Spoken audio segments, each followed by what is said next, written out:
back to the channel. It feels like ages since I did a car video. Since I did the last one, lockdown has come in. You might have seen my last motorcycle video where I did a bit of a lockdown ride through Manchester, and saw how quiet it was and how empty the roads were. But I thought I'd do a little update on the M2 competition, let you know how I was getting on with the car. And I suppose the first thing to admit is, really to my shame, I've not been using it very much. Now, a big part of that is the lockdown. I am a key worker. I do need to travel around a bit for work, although I've been working from home more often. Most of my commuting I tend to do on the motorbike, and with the weather that we've had recently, I mean, God, I've put up with an awful winter of commuting on the motorbike, so I've been taking the opportunity to use the bike in the nice weather recently. But this car was sitting on the drive, and honestly I don't think I've ever used a car less, whilst wanting to use it more than I have done with this one. So when I picked this car up, it only had about 10 or 12 miles on it, something like that. It was brand new, and there is a running in process that you need to go through with the M2 competition, and it needs a service at 1200 miles. So the car is supplied with thin engine oil, and I think there's some thinner differential oil as well, and that needs changing after 1200 miles, and there's a requirement that you sort of limit how much of the engine's revs and performance that you use until it's had that running in service. So it was edging closer and closer to that 1200 mile limit, and again, because of my key worker status, I was fortunate enough to get the car in with BMW Williams at Manchester last week, and it had its running in service. So it's got fresh, I presume it's a thicker, less viscous engine oil in it, and a different oil in the diff, and filters and bits and pieces changed. And what that means now is I've got the engine, pretty much all the engine's performance available to me. I say pretty much, I've got all the engine's performance available to me. What BMW says, up to 1200 miles and up until the time it's had the running in service, you've got to limit your revs to 5,500 revs. And then once it's been running, the only limitation it puts on you is that you should only use the 155 mile an hour top speed occasionally, for example when you're overtaken, until the car's done 3,000 miles. So I think I'll manage that. I think I'll keep it within that 155 mile an hour limit, probably well beyond 3,000 miles. But other than that, it's perfectly safe now to use the car's full rev range, and the red line on this car is 7,600. So if you saw the first couple of videos that I made about the M2 comp, it was predominantly concentrating on what I thought of the chassis, and really I was hugely impressed and hugely enthusiastic about the chassis in this car. There was something about it that really meant it steered very directly. It gave lovely feedback. It was a combination of that variable lock-in differential and the changes that they made to the suspension in this car, the stiffening and the strut brace under the bonnet, which really made the car really feel alive underneath you. The one thing I hadn't explored though was the upper rev range of that engine. If anybody's driven a BMW with a straight six engine, you'll know that that's where the really interesting part of the engine's power curve is. So it was a little bit frustrating in that I was driving the car and at 5,500 revs, which is where your limit was, it's just getting interesting. It's just about to start really throwing you up the road and making all the right noises and everything. So having to hold back from that rev limit was a little bit frustrating. So now I've had an opportunity to try out those higher revs and get it up towards that rev line. This engine really is epic. So originally for me, this car was all about the chassis and the feel. Yeah, huge improvement over the M135, and it did feel a much quicker car, but we weren't quite exploring all that performance. Now this car it's been rebalanced. It's much more about the engine now. This engine becomes a real dominant force in this car. So I'm on my way home from work at the moment. I've stuck the cameras in. I've come to a little road on the way back to mine that I particularly like driving, and we'll have a little run up this road and I'll show you what I mean about the engine.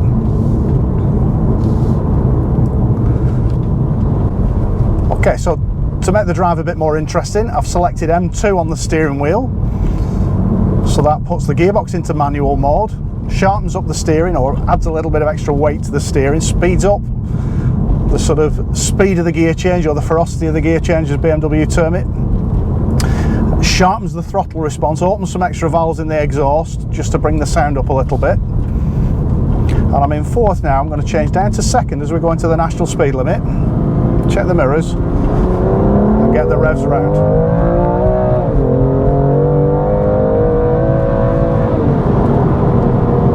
And you can see it really does get very interesting once those revs get around. And that engine, like I said, it becomes the dominant feature of the car, much more than I thought it was going to do. I knew it was a good engine. I've driven this engine quite a few times in M3s and M4s. Knew it'd be a fantastic transplant into this car, but this feels a little bit like I've just picked up a new car again. And with that extra lump of torque now at those higher revs going through the rear axle really comes into play as well. Certainly when you get on the gas coming out of the corners in these lower speed corners, building the speed up. You can feel the rear end just working with you, playing around a little bit, pointing the car in the direction you want it. It's very, very reactive, this chassis. But now I've got the engine with that sort of full rev range available to us. Wow, what a thing. In case you hadn't guessed, I absolutely love it.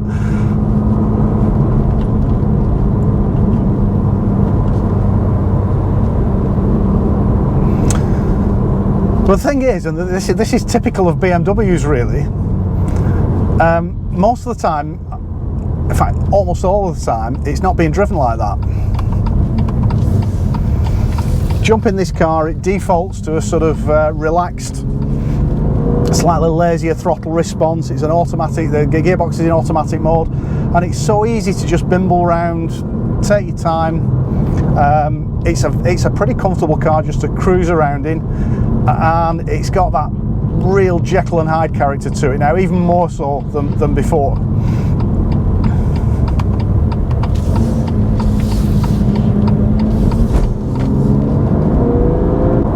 So this car is commonly compared with, I suppose it's sort of high performance coupe equivalent, which is the Porsche Cayman, probably the Cayman S.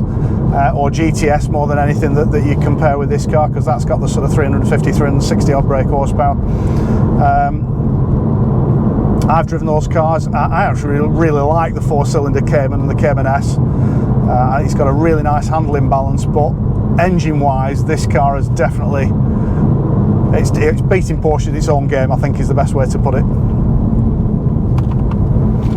Let's do a nice quick motorway join.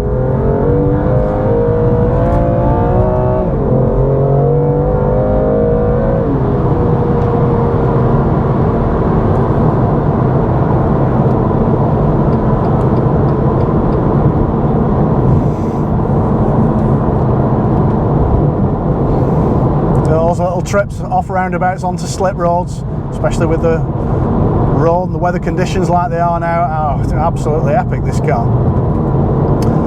So what I'm hoping is a little bit later on in the year, once lockdown is been eased off a little bit, once we can start moving around a bit,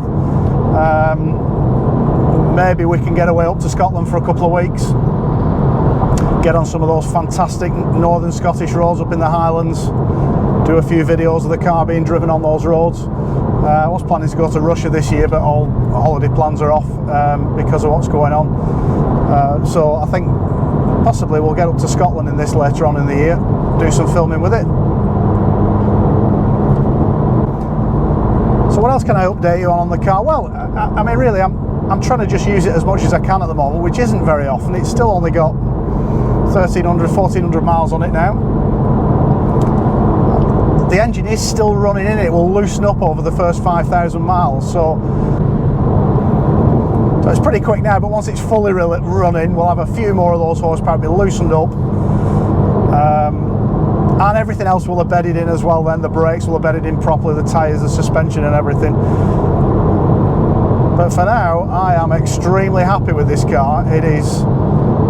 We read a lot of reports about this car. I've seen a lot of videos on YouTube where journalists are road testing it and raving about it. I absolutely concur with what they're saying. It's as good as they crack on. Now, obviously, yeah, I'm biased. It's my car, and you know, we all love our own cars, and we choose them for the right purposes, don't we? But very unusually, I bought this car without having tried one first. I'd tried the M3 and the M4. I knew what that engine was like. I'd driven quite a few M2s, the original M2 with the N55 engine in it. But I bought this car sight unseen without having driven one before. Now, when I picked it up and for that first 1,200 miles, yeah, I was really pleased with it. I was really happy with it. Absolutely made the right choice. Love the chassis, love the way it handles. But there was just this little feeling at the back of my mind that I wanted to use all those revs and just get a feel for what the car was actually like when we had all the power and torque available to us and all the revs available to us. And now we have. I'm absolutely delighted with it. It's fantastic. I think I'll be holding on to this for a while now.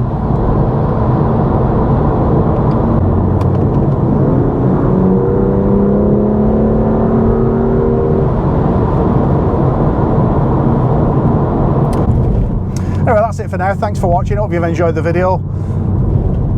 Give us a thumbs up. Subscribe to the channel if you haven't already. You'll get an email every time I upload a new video. I'd like to be getting out a bit more in this car and going a bit wider afield, but I can't justify it. We've got to stick with the restrictions that are in place at the moment. I'm only filming when I'm on my commute. I might vary the route a little bit, but other than that, I'm on my way to and from work or just doing the essential journeys that I need to. But as and when I can, I will stick the cameras in, film some videos, and hopefully we'll be back to normal soon and we can get out and do some better, more typical reg local videos. But for now, thanks for watching, and we'll see you next time.